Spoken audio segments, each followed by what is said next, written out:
నమస్తే, welcome to mirror TV.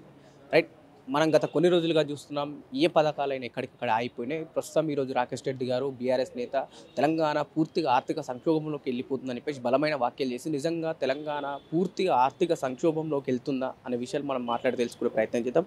అన్న చెప్పండి అన్న, ఎందుకు ఇంత బలమైన వ్యాఖ్యలు చేయాల్సి వచ్చింది? ఈ వ్యాఖ్యలు తెలంగాణ ప్రజల మీద ఏ విధమైన ఎఫెక్ట్ చూపిస్తాయి? సింపుల్ అండి. ఈరోజు గ్రామ పంచాయతీ సిబ్బందికి 9 నెలల నుంచి జీతాలు లేవు. కనీసం గ్రామ పంచాయతీ ట్రాక్టర్ డీజిల్ పోయడానికి కూడా డబ్బులు లేవు. ఎక్కడన్నా ఒక పైపు లీక్ అయితే లేదన్నా బ్లీచింగ్ పౌడర్ చల్లాలన్నా కూడా కనీస ఖర్చులకు డబ్బులు లేవు. 2500 కోట్ల రూపాయలు ప్రభుత్వం పెండింగ్ ఉన్నది ఇప్పటికి గ్రామ పంచాయతీ. అవుట్ సోర్సింగ్ ఎంప్లాయీస్కి జీతాలు లేవు. 5 డిఏలు పెండింగ్ ఉన్నాయి, పిఆర్సీ పెండింగ్ ఉన్నది. రిజిస్ట్రేషన్ తగ్గిపోయినాయి. Registrations and stamp duty income తగ్గిపోయింది. జిఎస్టీ కలెక్షన్స్ తగ్గిపోయినాయి. తర్వాత వెహికల్ రిజిస్ట్రేషన్స్ తగ్గిపోయినాయి.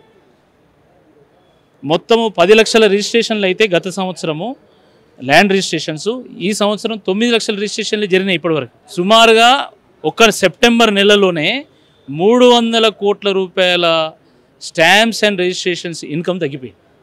ప్రభుత్వం ఎక్కడ చూసినా ప్రెస్ మీట్లలో మీటింగ్స్లలో ఎక్కడ చేసినా సరే ఫస్ట్ పల్లెటూళ్ళని అభివృద్ధి చేస్తున్నాం, తర్వాత సిటీ వైపు వస్తున్నాం అని చెప్పేసి అంత బలంగా చెప్తూ ప్రజల్ని ముందుకు తీసుకెళ్తుంది కదా. నిజంగా మీరు ప్రభుత్వంపై వ్యతిరేకత బలంగా చూపిస్తే ఆ ప్రజలు మీ వైపు నమ్ముతారనుకుంటున్నా? మేము చూపెట్టడం కాదండి. మీరు ఇప్పుడు మేము అనేది ఏంటంటే ఈరోజు హైడ్రా వల్ల కావచ్చు, లేదా మూసీ వల్ల కావచ్చు, రేవంత్ రెడ్డి గారి అవగాహన రాహిత్యం వల్ల, అనుభవ రాహిత్యం వల్ల, వారి విచ్చలవిడ అవినీతి వల్ల ఈరోజు మొత్తం రియల్ ఎస్టేట్ రంగం కుదేలైపోయింది. కన్స్ట్రక్షన్ ఖతం అయిపోయింది. ఫ్లాట్లు ఖాళీ ఉన్నాయి. లేఅవుట్లు చేసినటువంటి వాళ్ళు ఒక ప్లాట్ అమ్ముకున్న జాలరా బాబు అనే కాడికి వచ్చింది. హోటల్ ఇండస్ట్రీలో ఈరోజు సేల్స్ లేవు. హాస్పిటల్ ఇండస్ట్రీ అదే ఉంది. టూరిజం ఇండస్ట్రీ అదే పరిస్థితి ఉంది. కాబట్టి అన్ని రంగాలు కుదేలవుతున్నాయి. ఇన్కమ్ తగ్గిపోయింది. దానివల్ల ప్రభుత్వం ఈరోజు ఎక్కడైతే వెచ్చించాలో అక్కడ వెచ్చించలేకపోతుంది. క్యాపిటల్ ఎక్స్పెండిచర్ ఈ సంవత్సరానికి గాను 32,000 కోట్ల రూపాయలు వెచ్చించాల్సి ఉండగా ఇప్పటివరకు 8,000 కోట్ల రూపాయలు కూడా వెచ్చించాలి. హైడ్రాని ఏ విధంగా చూడవచ్చు? పూర్తిగా హైదరాబాద్లో ఎక్కడ చూసిన పేద ప్రజల గుండెల్లో దడా పుట్టిస్తుంది హైడ్రా అంటే. ఏ శనివారం ఆదివారం వస్తే పొద్దున్న లేసి ఇల్లు ఉంటుందా పోతాను ఒక క్వశ్చన్ మార్క్తో అయితే ప్రజలు బతుకుతున్నారు. మీరు ఏ విధంగా చూస్తారు హైడ్రాని? హైడ్రా పేరు మీద హైడ్రామా క్రియేట్ చేయడం, హై లెవెల్ కమిషన్స్ దుబ్బాలనుకోవడం తప్ప దాంట్లో హై లెవెల్ థింకింగ్ లేదు. దానికి ఒక హై లెవెల్ ఎజెండా కూడా లేదు. ఏముంది? హైడ్రా మంచిది కాదు.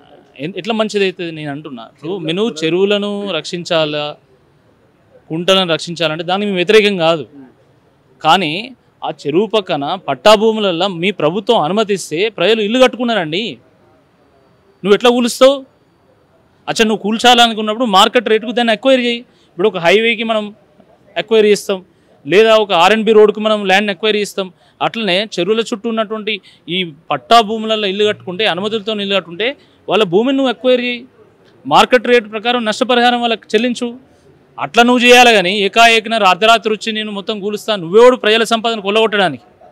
ప్రజల ఆస్తులకు, ప్రైవేట్ ఆస్తులకు నువ్వు ధర్మకర్తగా ఉండాలి రాష్ట్ర ముఖ్యమంత్రిగా. కానీ అర్ధరాత్రి వచ్చి నేను కూలగొడతా అంటే ఎవడు ఇక్కడ చూస్తూ ఊరుకోవడానికి లేడు. మూసి ఉంది. ఎవడి కోసం మూసి? దేశం అంటే మట్టి కాదు, దేశం అంటే మనుషులు అని చెప్పి మనం చదువుకున్నాం.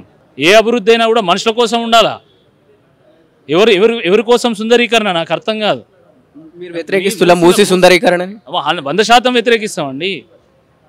మూసీ సుందరీకరణ జరిగితే మూసీలో వారేది నీళ్లు కాదు, ప్రజల కన్నీళ్ళు, వాళ్ళ రక్తం వారుతుంది అందులో. ఒక్క చుక్కైనా మీరు మూసీ నుండి నీళ్ళు ఇవ్వదలుచుకున్నారా? మూసీ సుందరీకరణ ప్రాజెక్టులో సాగునీరు కోసమైనా చేస్తున్నారా? తాగునీరు కోసం చేస్తున్నారా? మరి దేనికోసం చేస్తున్నారు? సుందరీకరణ కోసం అయితే పేద ప్రజలు ఇల్లు కూల్చాల్సిన అవసరమే లేదు అసలు. వాళ్ళు ఎందుకు పోగొట్టుకోవాలి వాళ్ళ ఇళ్లను, వాళ్ళ భూములను ఎందుకు పోగొట్టుకోవాలా? కేవలం సుందరీకరణ కోసమే అయితే ఎందుకు? సుందరీకరణ కోసం 150,000 కోట్లు ఎందుకు ఖర్చు పెట్టాలా? ఉచిత వైద్యమి, ఉచిత విద్యను అందించు, ప్రయారిటీస్ని ఎంచుకోండి. ప్రభుత్వానికి 100 ఉంటాయండి చేయాల్సినవి, దాంట్లో ఒక 10-15 ప్రయారిటీస్ ఎంచుకోవాలా.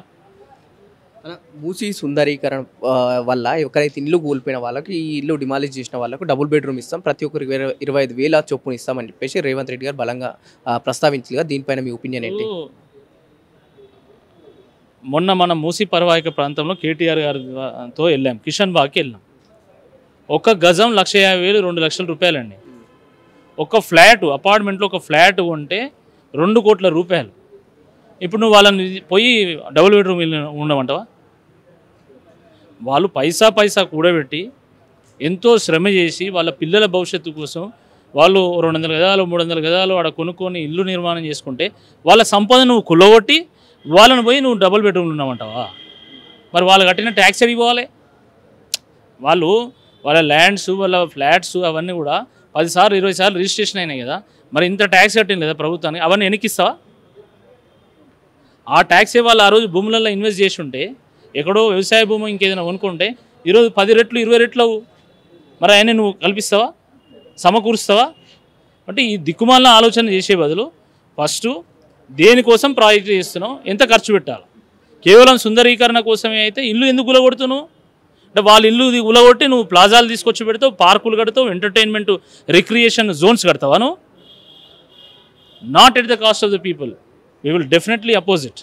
ఇది పరిస్థితి. అయితే మూసీ సుందరీకరణ కేవలం కాంగ్రెస్కి దోచుకోనికి తప్ప మిగతా దేనికి ఉపయోగపడతాయని చెప్పేసి ఏనుగుల రాకేష్ రెడ్డి గారు బలంగా చెప్పడం జరుగుతుంది. కెమెరామెన్ కళ్యాణ్తో పవన్, మిర్రర్ టీవీ, హైదరాబాద్.